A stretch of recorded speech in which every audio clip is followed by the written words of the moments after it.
That night, the sky was covered in clouds.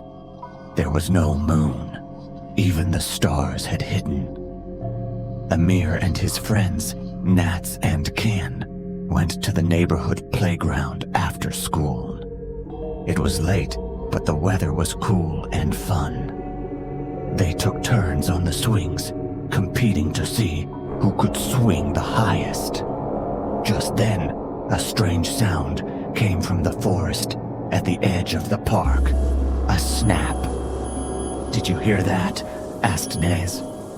"It's just the wind," said Amir, but the sound came again, closer this time. The swings came to a halt on their own. Even the wind had gone silent. The air felt frozen. Trying to act brave, Emir decided to go into the forest. "Who's coming with me?" Hesitantly, Naz and Ken followed him. They couldn't leave him alone. Flashlights in hand, they walked through the trees. There were no birds, only the crunch of dry leaves under their feet.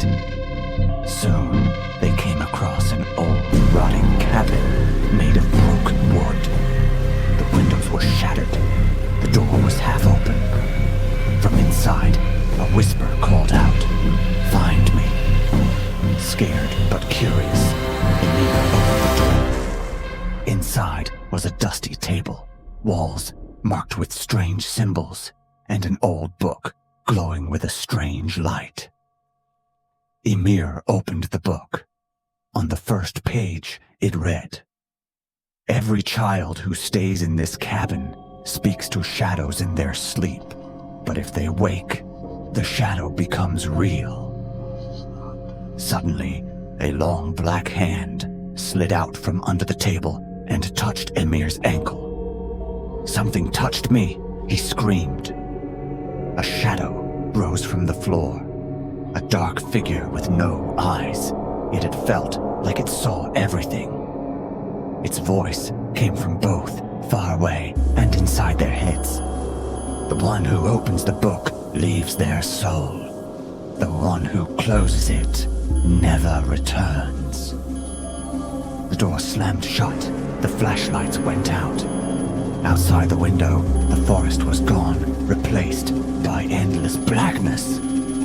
Then Can's eyes turned white. He collapsed, trembling. His mouth opened, and the shadow spoke through him. "One shall stay, the others may leave, but you must write the name." The book flipped open again. A single question glowed on the page. Who will stay?